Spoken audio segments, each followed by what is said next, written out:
Vamos a leer nuevamente el pasaje que estamos leyendo todos los domingos, aunque en este tiempo vamos a estar solamente en la porción desde el versículo 4 al versículo 7 del capítulo 2 de la carta de Pablo a los Efesios, la iglesia que estaba en Éfeso. Vamos a leer capítulo 2 del 1 al 10. Dice así la palabra del Señor. Y Él os dio vida a vosotros cuando estabais muertos en vuestros delitos y pecados, en los cuales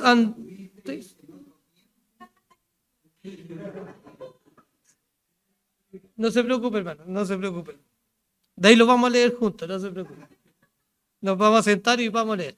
¿Ya? Voy a leer de nuevo, ¿ya?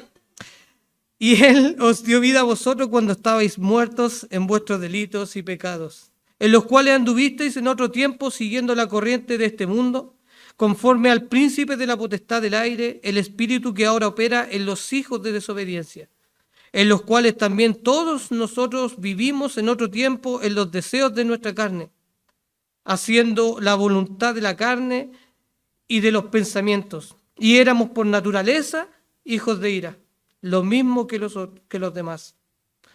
Pero Dios, que es rico en misericordia, por su gran amor con que nos amó, aun estando nosotros muertos en pecado, nos dio vida juntamente con Cristo.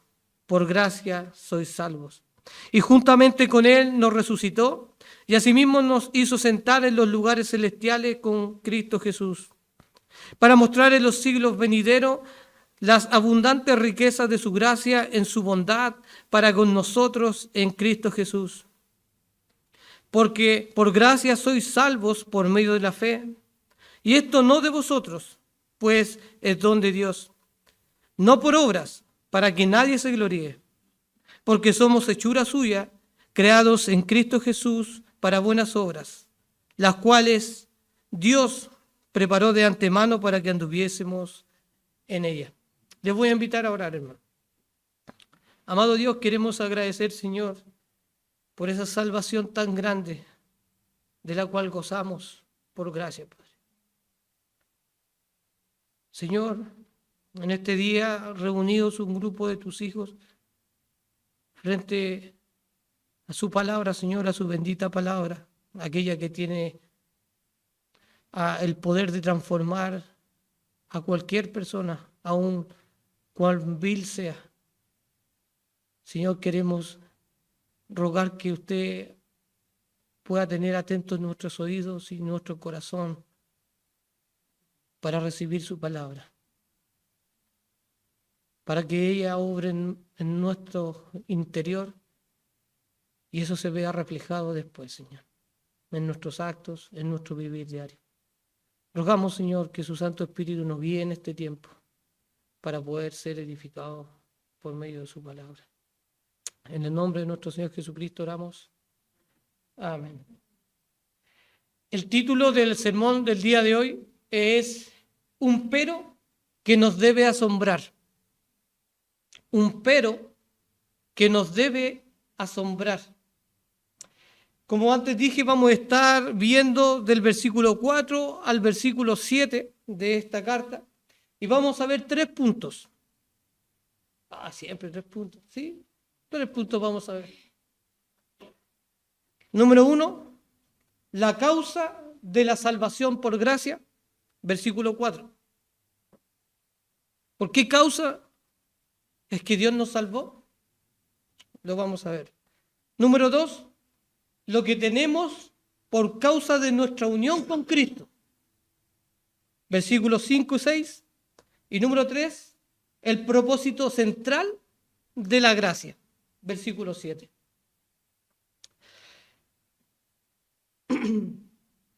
Un pero que nos debe asombrar. Pablo comienza este versículo con un tremendo contraste entre el hombre y Dios.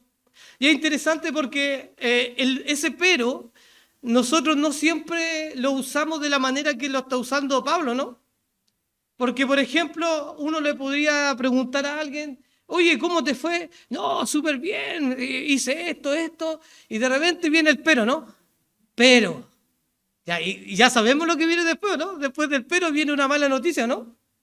¿Sí? Oye, vaya a venir este día. Hoy tenía todo listo y todas las ganas para ir. Pero, ¿y qué viene después?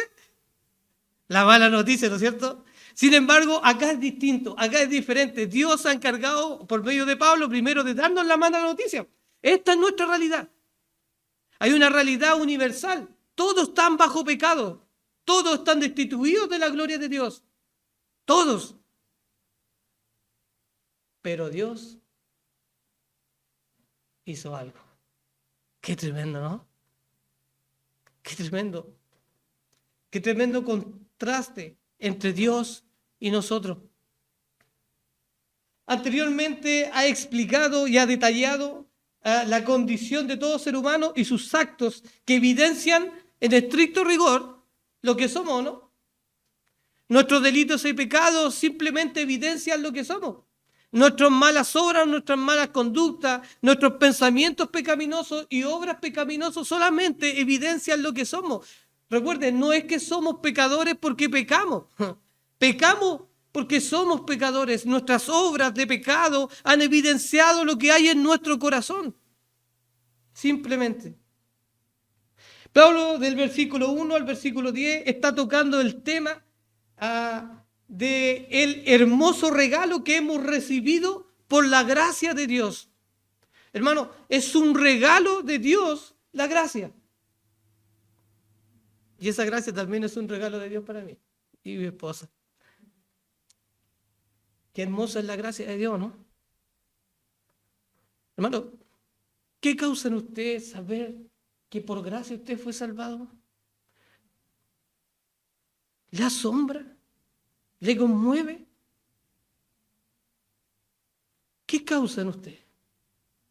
Porque Pablo le está escribiendo a hermanos que sabían de la gracia, ¿no? Si eran salvos, él no está predicando a inconversos. Él está hablando a una iglesia y espera que otras iglesias también escuchen de la gracia de Dios. ¿Por qué? ¿Qué espera Pablo? ¿Qué espera Dios producir en el corazón de aquellos que están escuchando de la gracia, del regalo? Es un regalo, porque no hay nada que ni usted ni yo hayamos hecho.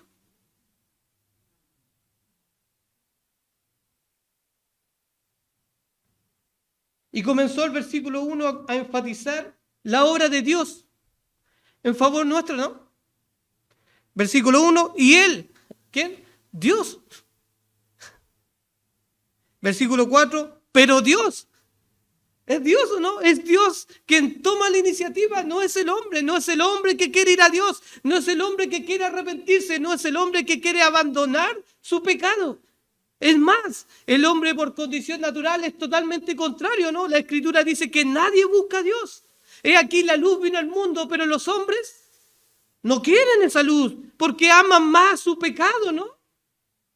No quieren ir a la luz, no quieren venir a mí porque no quieren abandonar su pecado. Esa es la realidad. Esa es nuestra realidad. Esa era nuestra realidad. Muertos espirituales, sin ni un atractivo alguno, es más, putrefactos delante de Dios, debido a nuestro pecado, con un entendimiento entenebrecido, ajenos a la vida de Dios, y un corazón duro que solo buscaba lo suyo propio, y éramos por naturaleza hijos de ira. Y yo te pregunto, hermano, ¿de qué Dios te salvó? Si éramos hijos de ira, ¿ira de quién? ¿Ira de Dios? Dios te salvó. Dios nos salvó del mismo, de su misma ira. Toda persona que habita en este mundo, la ira de Dios está sobre él. Pero esa ira ya no está sobre nosotros. Y no por obra que nosotros hayamos hecho, sino por la gracia de Dios.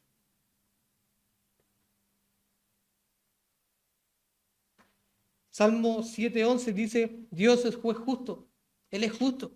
Y Él no va a tener por inocente al culpable, dice la Escritura, ¿no? Aquel que pecó, tiene que pagar. Así de simple. Usted pecó, tiene que pagar. ¿Alguien tiene que pagar o no? No piensen ni por un momento que bueno, Dios pescó todos sus pecados ahora y como que los dejó ahí y los ignoró. Y que pasaron al olvido sus pecados así como así. No, alguien tuvo que pagarlos. Y si no los pagó usted, no los pagué yo, fue alguien santo, justo, que los pagó en la cruz. Él no perdonó esos pecados, así por así. Tenía alguien que pagarlos, y ese fue Jesucristo.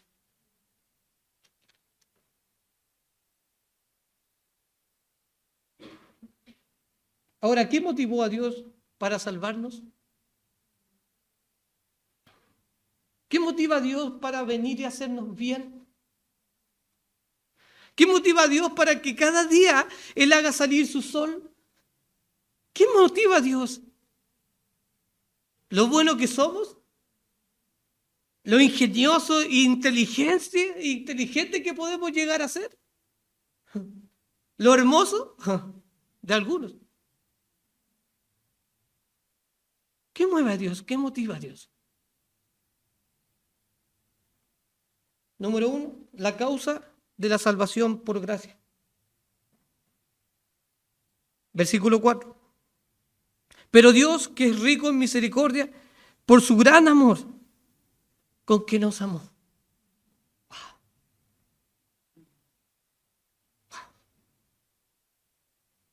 Si bien sabemos que la salvación es una realidad en aquellos que hemos venido al Señor en arrepentimiento y fe, pero también es una realidad que no había nada atractivo en nosotros. Hermano, nada atractivo.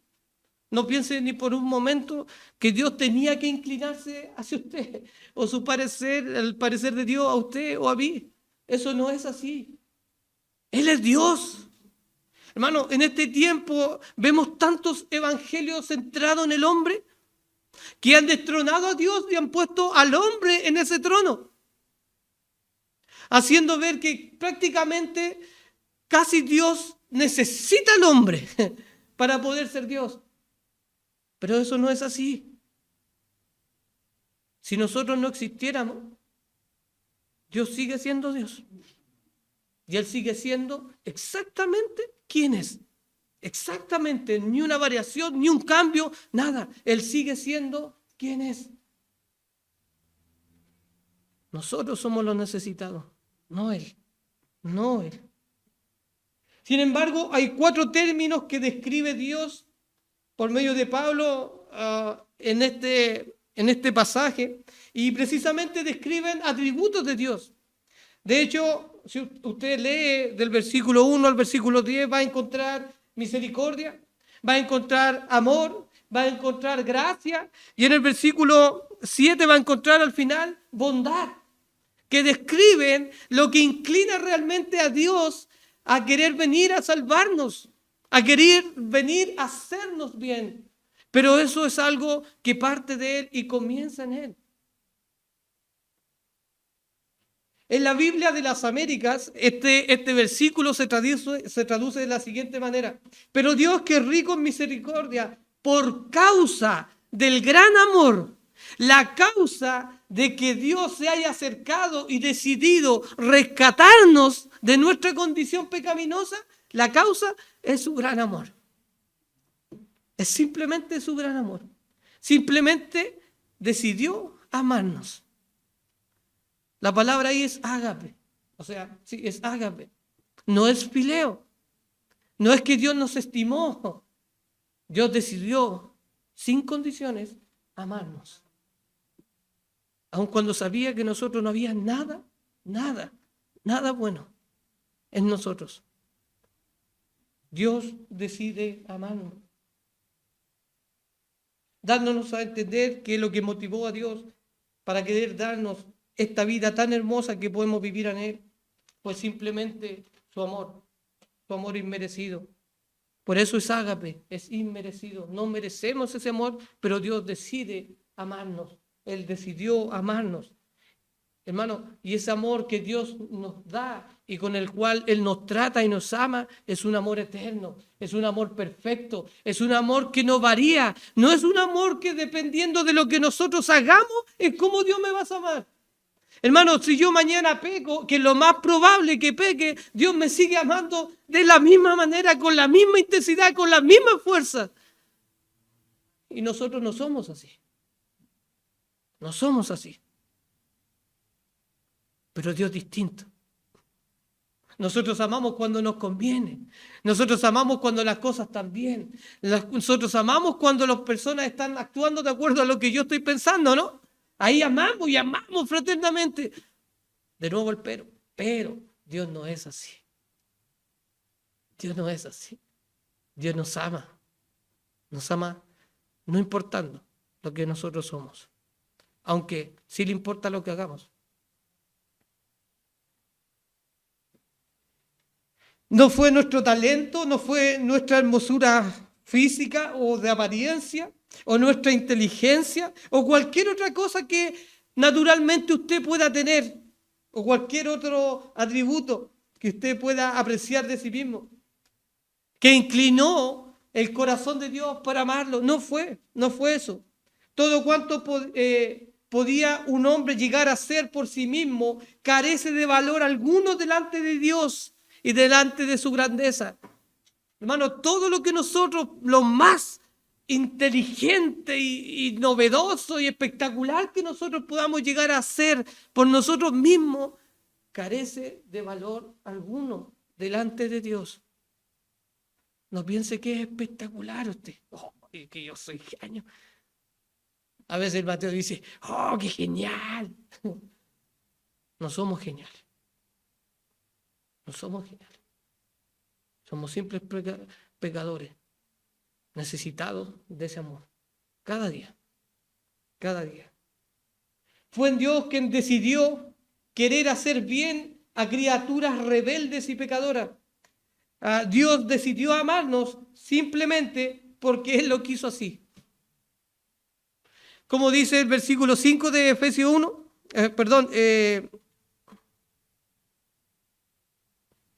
al final del versículo 5 dice, según el puro afecto. ¿Ya? ¿Y sabe cómo eso se traduce en griego? Porque Él lo quiso. Así de simple. Porque Él quiso amarnos. Qué tremendo, ¿no? Qué tremendo nuestro Señor. ¿Esto le conmueve? ¿O da lo mismo? ¿O sí? Bueno, qué lindo. ¿Qué pasa con esto? ¿Por qué? Porque nuevamente, pregúntese, ¿por qué Pablo o por qué Dios usa a Pablo queriendo nuevamente enfatizar esto en creyentes, en personas que ya vivían por amor, ¿o no? Pablo decía, ustedes viven en fe. Yo agradezco porque sé del testimonio de ustedes que viven en fe, viven en amor, pero necesitan recordarlo. Necesitan recordar día a día la gracia del Señor en su vida.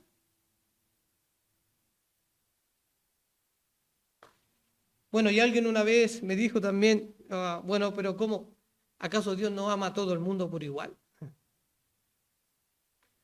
Bueno, Dios manifiesta su amor y su bondad para todo el mundo, ¿no? De hecho, la Escritura dice que Él hace salir su sol, no nuestro sol.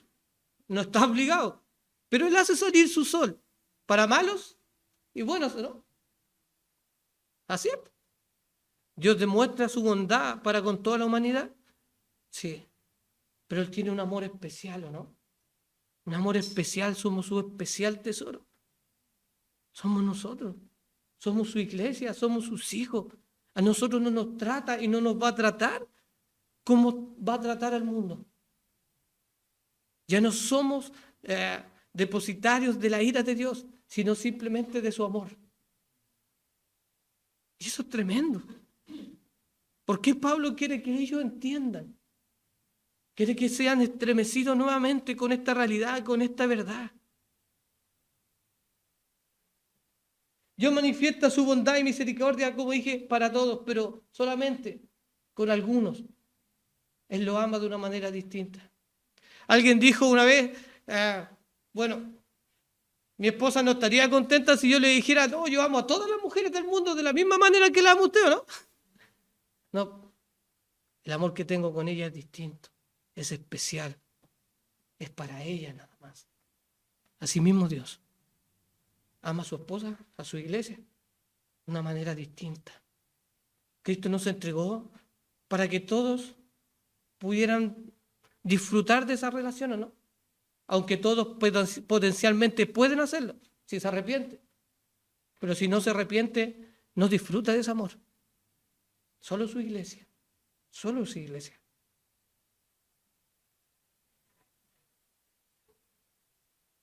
En amor, habiéndonos predestinado, dice el versículo 5 de Efesios, ¿no? El principio dice que ¿por qué nos salvó? ¿Cuál fue lo que motivó este pensamiento en Dios Padre de diseñar la salvación? Dice, en amor, habiéndonos predestinado. Él nos amó, hermano, antes de la fundación del mundo. Antes que todo fuera hecho, Él ya nos amaba. Qué tremendo es nuestro Dios, ¿no? Qué tremendo es nuestro Dios. La razón o la causa por la cual hemos alcanzado esta salvación tan grande y tan hermosa, nuevamente, simplemente es el amor de Dios por usted y por mí, aun cuando éramos sus enemigos, ¿o no? Usted no anda por el mundo amando a su enemigo, ¿no?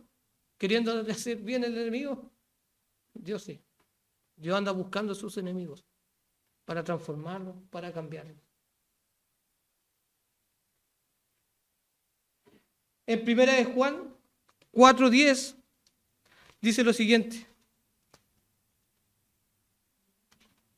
1 de Juan, capítulo 4, versículo 10, dice lo siguiente. En esto consiste el amor.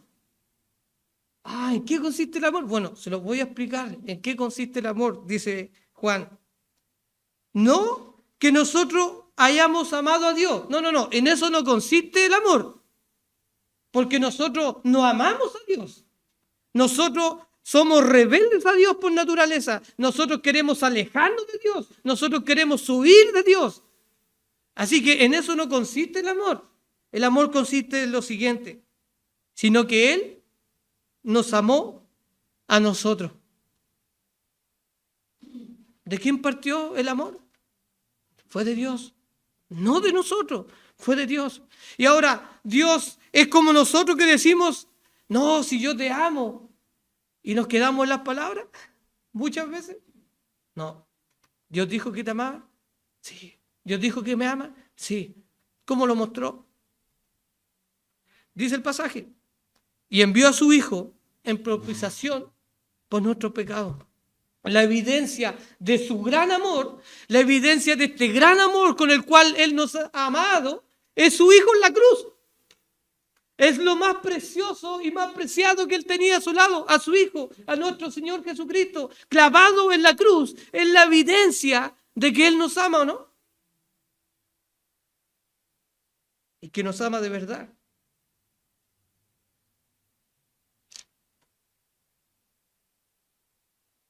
Nuevamente, ¿pero qué está buscando? ¿Qué busca Pablo? ¿Por qué quiere recordarle a los hermanos? ¿Por qué es necesario para Dios recordarnos?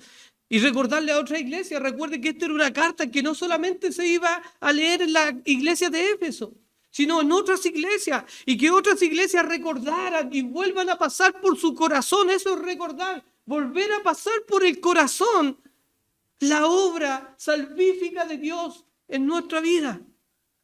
¿Por qué? Es más, mire, es interesante porque yo delante dije que habían 4 palabras, ¿cierto? Que Pablo describía el amor, ¿cierto? ¿Cuáles eran? Ágape, amor. No. Pero que describían la obra en el pasaje. Misericordia, bondad, amor y gracia. Pero Pablo no dice amor, bondad, gracia y misericordia. ¿Sabe lo que Pablo dice? Dice lo siguiente. Pero Dios, que es rico en misericordia, o sea, una misericordia que no se la acaba. Una misericordia inagotable, hermano. Es como, se me acabó todo este bolsillo, no importa. Tengo un banco lleno de misericordia. Tengo una montaña llena de misericordia para ustedes. Ese es nuestro Dios. El gran amor con el que nos amó. ¿Por qué Pablo quiere decirnos que su misericordia es rico en misericordia? Es un gran amor amor, la abundante riqueza de su gracia. ¿Por qué no nos dice su gracia? ¿Por qué no simplemente te dice, Dios va a usar la gracia contigo? No, Él nos salvó por las abundantes riquezas de su gracia. Es como que Pablo quiere que los hermanos entiendan que es como una montaña de amor, una montaña de misericordia cayendo sobre ellos. ¿Para qué? Para que impacte sus vidas, para que cambie sus vidas. No es simplemente amor, es su gran amor. No es simplemente misericordia, es toda la riqueza, toda la bóveda de misericordia que Dios tiene expuesta para ti y para mí. ¡Wow! ¡Qué tremendo es nuestro Dios!, ¿no? ¿Todavía piensa que es más importante lo que yo tengo que hacer que lo que Él me demanda? Es tremendo, ¿no? ¿Y sabe qué es lo peor? Que no merecíamos ni así un poquito de misericordia, ni de amor, ni de gracia. Y Él nos tiró toda esa montaña encima. ¿No te conmueve? ¿No conmueve su corazón?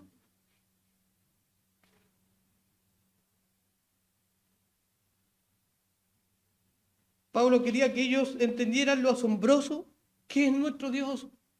Hermano, ese es nuestro Dios es asombroso, es maravilloso, es tremendo. Ese es nuestro Dios. Su Dios no es un Dios pequeño, es grande, es maravilloso. Y Pablo quería que ellos entendieran quién es ese Dios al cual servimos, al cual honramos, al cual debemos glorificar con todo nuestro ser. Ese es nuestro Dios. Cuando miraba esto, me recordaba que hay veces que he tenido la oportunidad de regalar, de traerle un obsequio a Mateo. No siempre lo hago, pero hay momentos en los cuales están los recursos y le he traído, y como lo conozco y lo veo todos los días, yo sé las cosas que le gustan. Hermano, y cuando le he traído, por ejemplo, un camión, o el otro día le traje unos monitos chiquititos, así unos monitos, y él, wow. Hermano, si usted viera la expresión en su rostro, si vieran cuando él dice, papá, qué genial. Es lo que Dios está tratando de mostrarnos. Que nosotros digamos, qué genial, ese es mi Dios. Que no hay Dios que se compare a mi Dios. Que es rico en misericordia, tiene un gran amor y la superabundante riqueza de su gracia que me da. Pero ¿sabes lo que pasa? ¿Sabes cuál es nuestro problema? Es el mismo problema que yo veo después en Mateo. Cuando le regalo, cuando lo ve o lo abre, duerme con el juguete. Se despierta, ¿qué es lo primero que hace, Cintia? Busca el juguete. Pasa todo el día con el juguete. Pero pasan los días y el juguete queda junto con los otros. ¿Acaso no es así a veces la gracia para nosotros?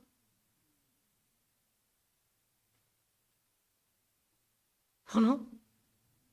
Queda junto con las cosas comunes y vanas y toma el mismo valor.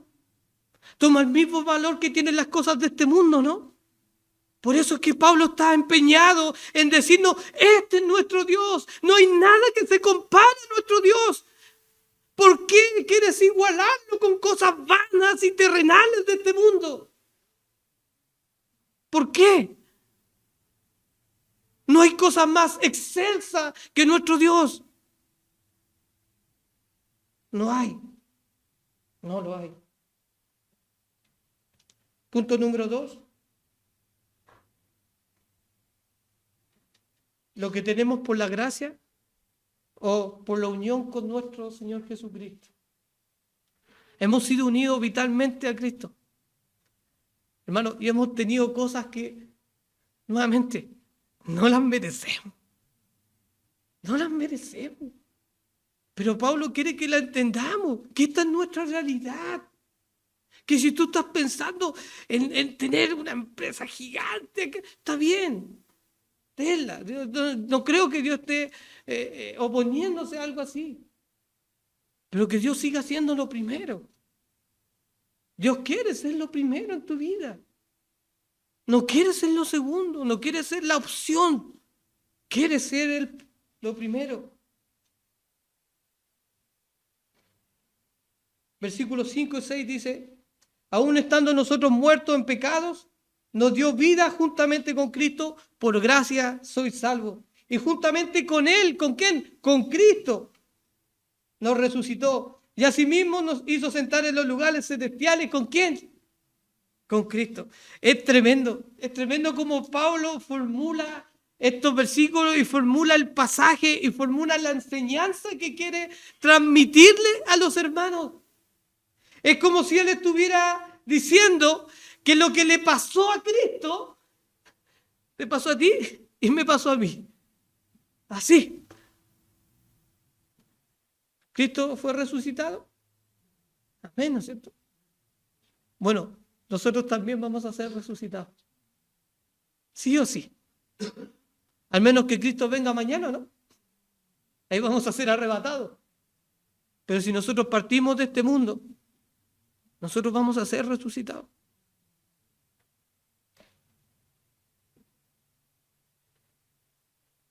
Supongamos que usted conoce a alguien en su trabajo que no es creyente. ¿Ya? Bueno, lo más probable es que conozca a alguien que no es creyente. No es que sí, es que lo va a decir. Está lleno de no creyentes, ¿cierto? Pero usted se acerca a esa persona, ¿cierto? Y usted le pregunta a esa persona, ¿sí? Honestamente le dice: mira, quiero hacerte una pregunta. Usted le pregunta, en realidad quiero hacerte. ¿A ti te gustaría, por ejemplo, si un día, si yo te dijera que alguien te puede dar vida eterna sin hacer nada, ¿te gustaría? ¿Qué cree usted que respondería a esa persona? Que sí, ¿cierto? Wow, pues claro, tremenda oferta, ¿no? Ok. Y si usted le pregunta ahora, supongamos que mañana tú te mueres, ¿cierto? Pero alguien te dice, pero yo te digo que un día tú puedes resucitar y volver a la vida. ¿Te gustaría? ¿Qué cree usted que respondería a esa persona? Que sí, ¿no es cierto? Y ahora si usted le preguntara a esa persona, ¿te gustaría estar sentado en un trono en el cielo, reinando? Diría, claro, me gustaría, ¿no? Solo eso es posible con Cristo. Solo con Cristo. Aquel que no está con Cristo, ni lo piense. Porque el lago de fuego es lo que espera. Hay una realidad que es solo para aquel que está con Cristo, unido vitalmente con Cristo. Es en Cristo que tenemos vida eterna. Es en Cristo que hemos sido salvos. Es en Cristo, solamente en Cristo. Necesitamos saber si es que estamos en Cristo.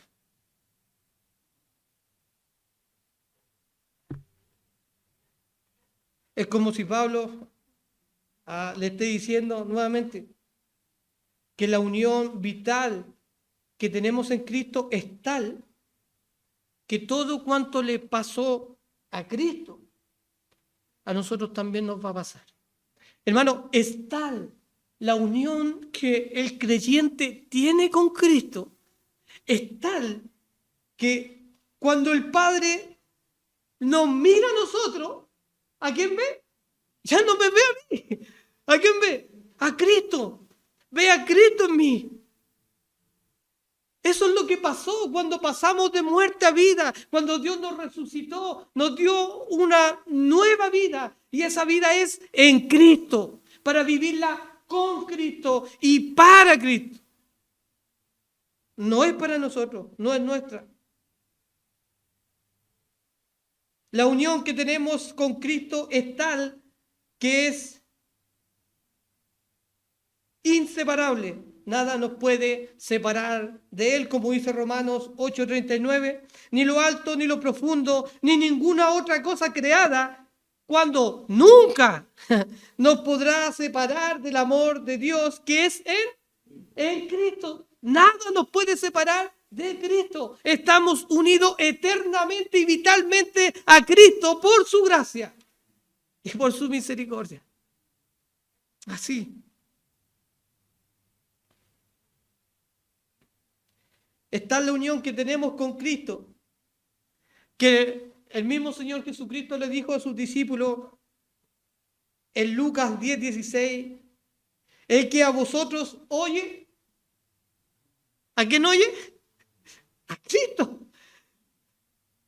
Y el que oye a Cristo oye al Padre. Hermano, cuando usted habla del Evangelio con otra persona, las personas están escuchando a Cristo. ¡Wow!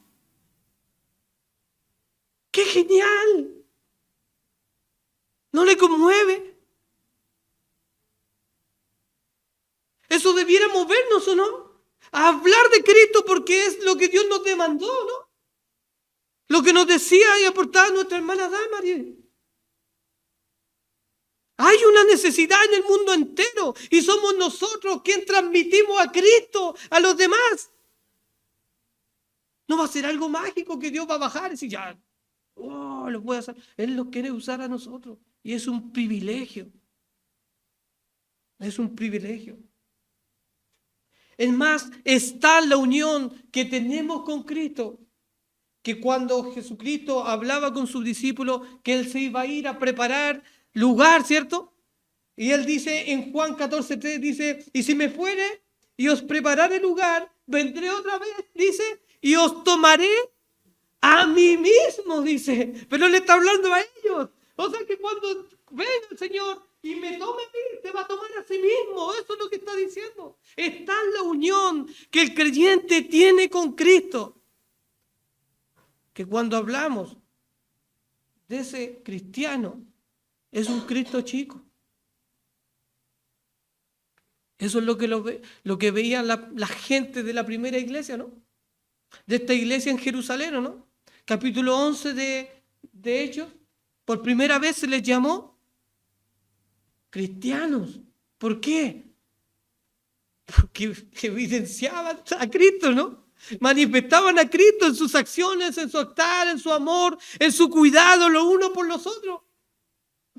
Cuando las personas veían a esa iglesia, ¿a quién veían? A Cristo. Cuando las personas ven a la iglesia de Manuel de la Conde, ¿a quién debieran ver? A Cristo. Cristo. Porque estamos unidos a Cristo. Manifestamos a Cristo. Evidenciamos a Cristo. Él os dio vida. ¿Para qué? Para vivirla para Él. No para nosotros. Nos dio vida juntamente con Cristo. Hay algunas palabras que usa la Biblia para referirse a la palabra vida. Algunas de ellas es la palabra zen, que si usted va a Proverbios, Salmo, Proverbios capítulo 3. Y esta palabra, el versículo 2, dice, porque largura de día y de años de vida. Versículo 16, dice, largura de día está en su mano derecha y a su izquierda riquezas y honra. Esta palabra zen se refiere a largura de vidas, a la vida natural de una persona en la tierra, la duración de la vida de una persona en la tierra. Hay otra palabra para vida que es bio. ¿Dónde sacamos la palabra? Biología. Así de simple. Pero esta palabra, bueno, yo traté de preguntarle a mi esposa a ver si trataba de entender la fonética, pero para mí fue imposible. Pero en estricto rigor, la palabra para vida que está usando el escritor acá se refiere a una vida espiritual, a un renacer espiritual, porque anteriormente cuando habló de la muerte no estaba hablando de una muerte física, estaba hablando de una muerte espiritual. Espiritualmente estábamos muertos en nuestros delitos y pecados. Sin embargo, pero Dios nos dio vida, esa vida espiritual que no teníamos por nosotros mismos para poder relacionarnos con ¿quién? Con un Dios que es espíritu.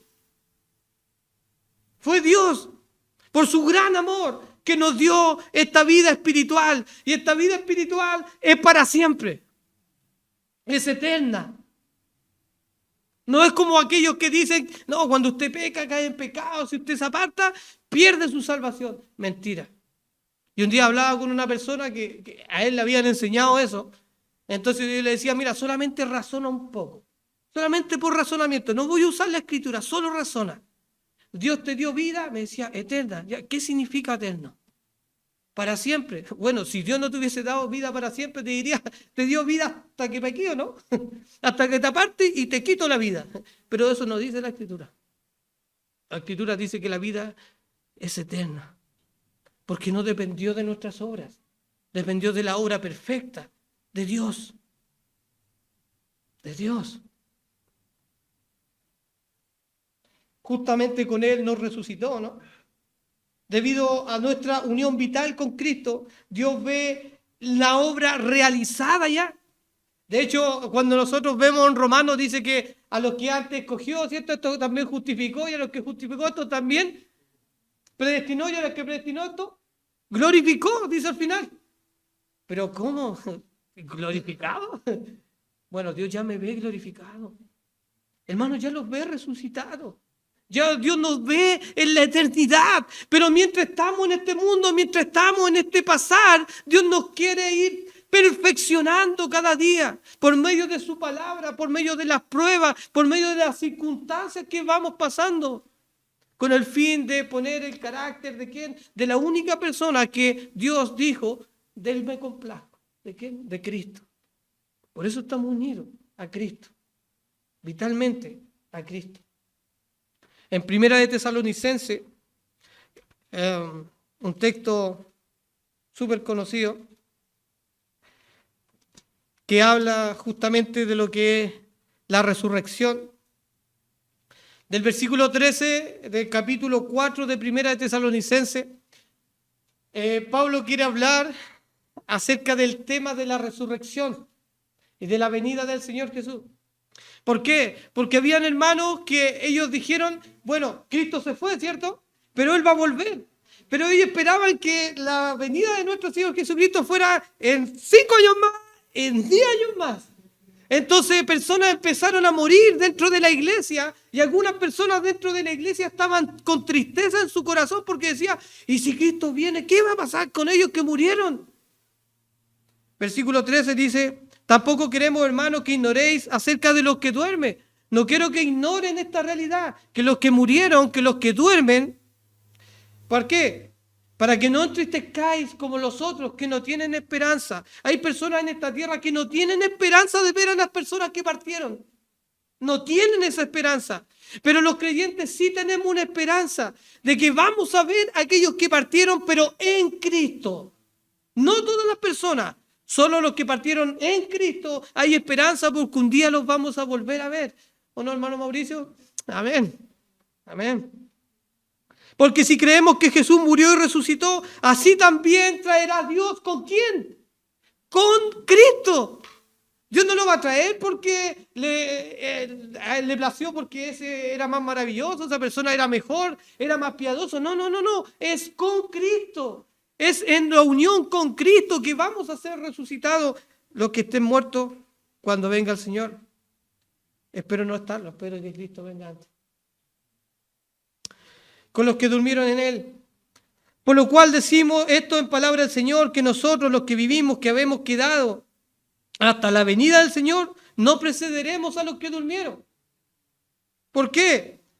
Porque el Señor mismo con voz de mando, con voz de arcángel, con trompeta de Dios, descenderá del cielo. ¿Y qué pasará? Los muertos en Cristo resucitarán primero. Y nosotros los que hemos quedado vamos a ser transformados. Y recibiremos al Señor. Hermano, qué hermoso. Qué glorioso es nuestro futuro. Qué glorioso es lo que nos espera, hermano. Qué tremendo. Es las promesas que tenemos, ¿no?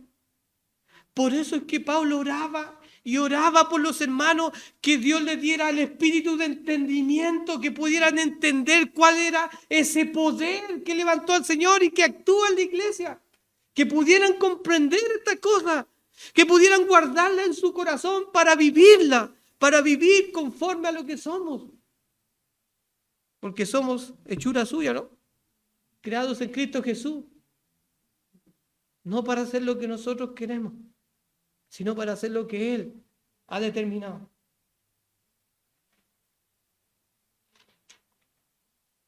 Y número 3 dice, el propósito central de la gracia. Ya sabemos que fue Dios que inclinó, ¿cierto? Por su gran amor, Él nos quiso amar. Hay cosas que pasaron en nosotros debido a esa gracia, a esa vida que Dios nos ha dado, en esta unión preciosa que tenemos con Cristo, que tenemos una esperanza gloriosa también.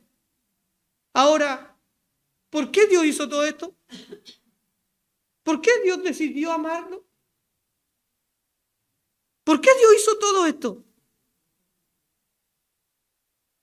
Versículo 7. Para mostrar en los siglos venideros las abundantes riquezas de su gracia en su bondad para con nosotros en Cristo Jesús. Hermano, Dios está decidido a glorificarse a sí mismo. ¡Wow! Diría alguien, ¿qué es egocéntrico Dios?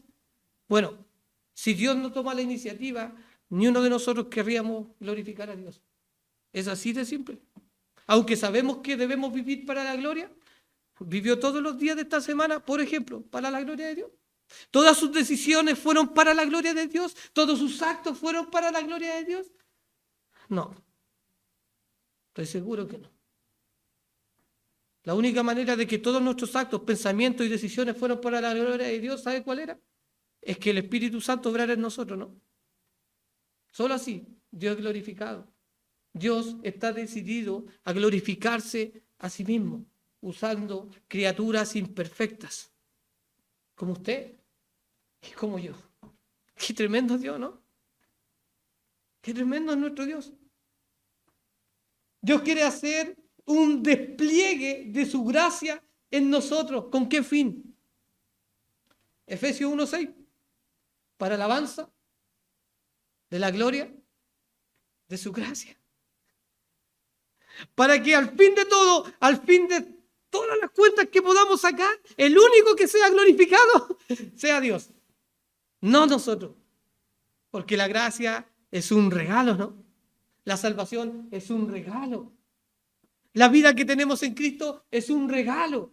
El futuro que tenemos en Cristo es un regalo. Y no merecemos nada. Para que el único que sea glorificado, ¿quién sea? Dios. Y no nosotros. Y no nosotros. Mire, ya hemos visto, me parece, este pasaje, alguna vez lo vimos. Pero hay algo interesante en Éxodo 33. Espero que todos sepan qué pasó en Éxodo 33, ¿no? Un pasaje tremendo.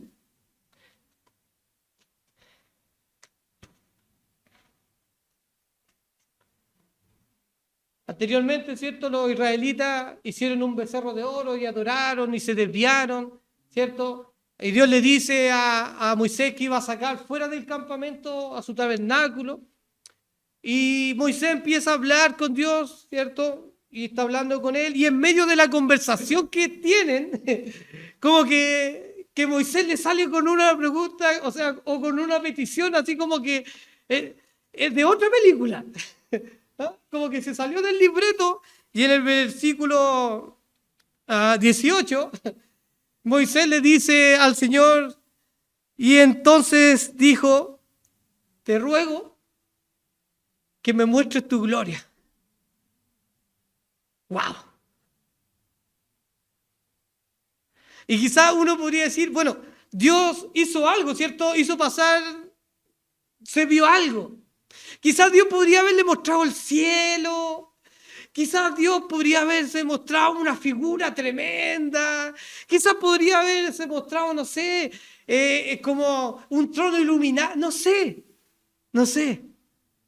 Pero la primera respuesta que el Señor tiene antes de hacerle ver algo a Moisés, la primera respuesta que Dios tiene para Moisés acerca de su gloria es lo siguiente. Versículo 19. Y respondió, ¿quién? Dios. Y le dice, yo haré pasar mi bien delante de tu rostro. Después muestra eso. Y dice, y proclamaré el nombre de Jehová delante de ti. Y mire lo que dice. Y tendré misericordia, ¿de quién? Hermano, la misericordia de Dios en nosotros es como Dios se glorifica. Es la gloria de Dios. ¿Cómo se glorifica Dios en medio de su pueblo? En medio de este mundo. Es rescatando criaturas que no sirven para nada. Para hacer una obra tremenda y maravillosa. Tremenda y maravillosa. La misericordia de Dios, la bondad de Dios, el amor de Dios es la manifestación de su gloria en nosotros que no merecemos nada. Así se glorifica a Dios en nosotros. Cuando manifiesta su bondad. Hermano, cuando usted predica y las personas escuchan a Cristo y pasan de muerte a vida, es una obra de Dios. Y Dios es glorificado en medio de su pueblo. Pero tú sos ti. Y lo quiere usar a nosotros. ¡Qué tremendo privilegio! Que nosotros podamos glorificar a Dios. ¿Dios se puede glorificar a sí mismo solo? Sí, porque Él es glorioso. Pero Él quiere glorificarse por medio de nosotros. Hermanos, qué tremendo. Qué tremendo que Dios quiera glorificarse con esta imperfección. Dios quiera ser glorificado. Qué tremendo es nuestro Dios. Qué asombroso es nuestro Dios. Qué grande y maravilloso es nuestro Dios.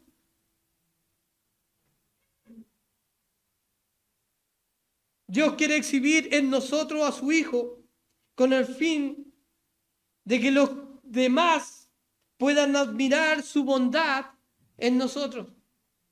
Dios quiere exhibir a su Hijo en su iglesia con el fin de que los que están afuera, cuando nos miren, cuando nos vean, cuando glorificamos a Dios, ellos digan, ¡wow! ¡Qué tremendo es tu Dios! Yo quiero ese Dios. No es lo que las otras naciones decían de Israel, ¿o no?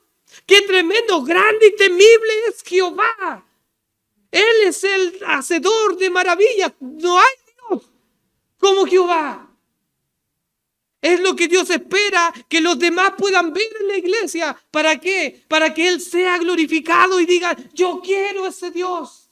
Yo quiero estar cerca de ese Dios. Y usted le diga, arrepiéntete y cree. Y tendrás vida eterna. Así de fácil, sí, porque la gloria no es tuya.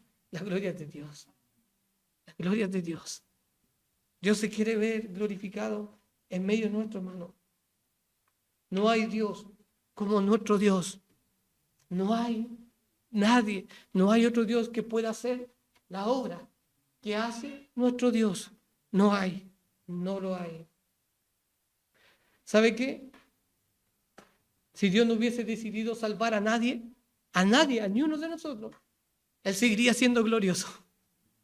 Él seguiría siendo maravilloso y Él seguiría siendo quien es. Pero Él decidió, hermano. Él decidió salvarte. Él decidió salvarnos. ¡Qué maravilla! ¿No te conmueve? ¿No conmueve su corazón? Pero también hay un propósito práctico, que después lo describe Pablo en el versículo 10, pero es para otro sermón. Porque hay obras que hacer. Dios no te salvó simplemente para que estemos aquí, como decía hermana David, ¿no? Quieto en las cuatro paredes. No, hay una obra que hacer. Hay una obra que hacer. ¿Por qué? Nosotros somos embajadores en nombre de Cristo. Hermano, embajadores en nombre de Cristo. Embajadores de Cristo. Hermano, no te conformes con otro título tan bajo. Con otra cosa es más bajo. No importa lo que el mundo te pueda regalar. No importa el título que el mundo te pueda poner delante de ti. Tienes el título más excelente que pueda haber. Embajador en nombre de Cristo. Para reconciliar al mundo con Cristo. Ese es nuestro deber. Nosotros somos esos luminares en este mundo de tiniebla, en este mundo perdido. Como dice Mateo 5, vosotros sois, no vas a ser, o si es que puede ser, no, es una realidad, es un indicativo. Eres la luz. Cada uno de los que está acá somos la luz de este mundo que está perdido, que está en tiniebla como nosotros estábamos. Somos la luz, nos vamos a hacer la luz, somos la luz. Si usted es hijo de Dios, usted es la luz. No tome esa luz y la guarde, porque no tiene sentido. Y además, un día Dios le va a pedir cuenta por eso. Un día va a tener que estar delante de Dios y Dios le va a decir, ¿y qué hiciste con esa luz? Porque esa luz no resplandeció, porque esa luz no reflejó lo que debiste reflejar. ¿Por qué? ¿Por qué? Por eso es que Pablo rogaba y decía, ábrele los ojos, Señor. Abre los ojos de los entendimientos de los hermanos para que entiendan la riqueza, la maravilla, la gloria que hay detrás de la gracia, que hay detrás de la salvación, para que vivan, no para sí, sino para mí. Por eso Pablo decía, para mí el vivir es Cristo y el morir es ganancia. Le invito a orar, hermano.